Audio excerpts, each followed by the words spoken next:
So let's start with Bookie. I see one of my dogs is very thin and has always been disinterested in food.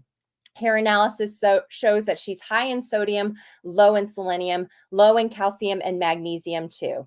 I love that you've already done a hair tissue test, Bookie. And from what I see from that, because I do these all the time for my patients, is well, for one, I'd have to ask, what's the diet that we're feeding? Because a lot of times, as you found out today, and you're going to find out over the next few days, a lot of our pets are on processed food diets, and that might not be the case. But what can happen? So, if you're listening to this, I'm going to generalize it to help more people. If your pet's on a kibble diet, what it's doing is it's potentially increasing the inflammation in the body. It's putting extra stress on the pancreas because it's causing insulin to be pumped out to help with that high starch food that's being turned into sugar, and it potentially creates deficiencies in the body. It creates inflammation. We're using synthetic vitamins and minerals. And as you heard from Matt Rowe's talk today, those synthetic vitamins and minerals can lead to imbalances. The body doesn't register as them as well. They can actually be seen as kind of toxic.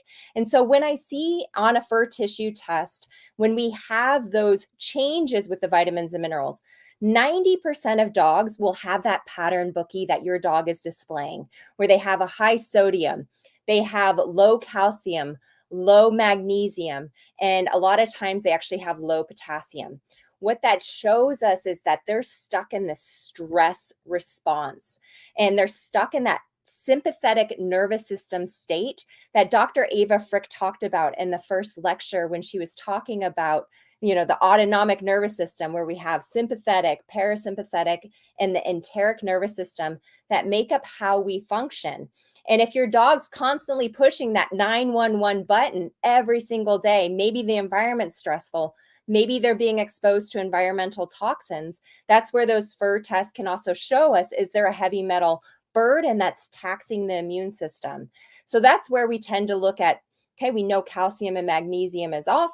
Let's supplement, let's fill in those gaps. And everything that's low doesn't mean that you should always supplement, right? As Matt Rowe talked about, we have symbiotic relationships with those trace minerals.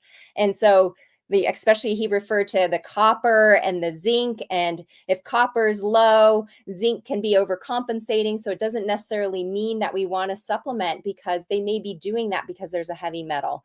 But when we start giving the body what it needs through the right supplementation, then what happens is those heavy metals can't bind. I have found on every single test I've run for my patients with their fur tissue tests that they actually all have heavy metals.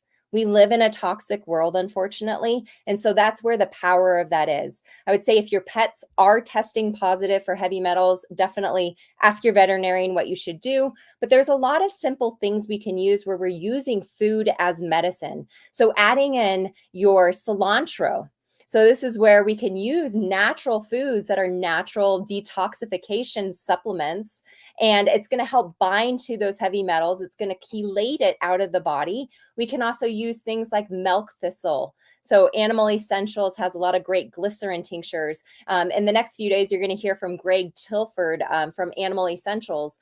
And what we want to do is we want to optimize those detox pathways, the kidney, the liver, the GI tract, because that's where all the toxins are going to come out. That's where those heavy metals are going to bind and then be excreted out of the body.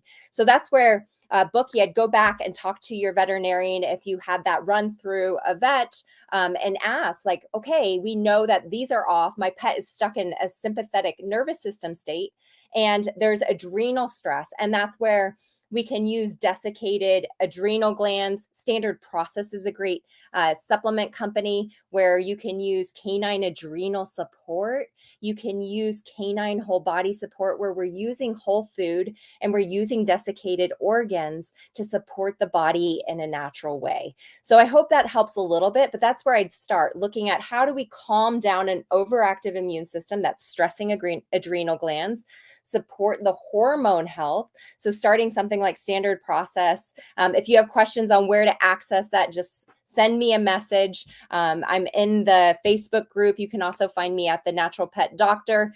You can send me an email at info@thenaturalpetdoctor.com too if you want to access some of those standard process supplements too. But that's where I start. How can we use food as medicine, fill in those gaps, detox the body, get heavy metals out? And a lot of times the problems that we're seeing, allergies, colitis, diarrhea, constipation, itchiness, they disappear. So I hope that helps.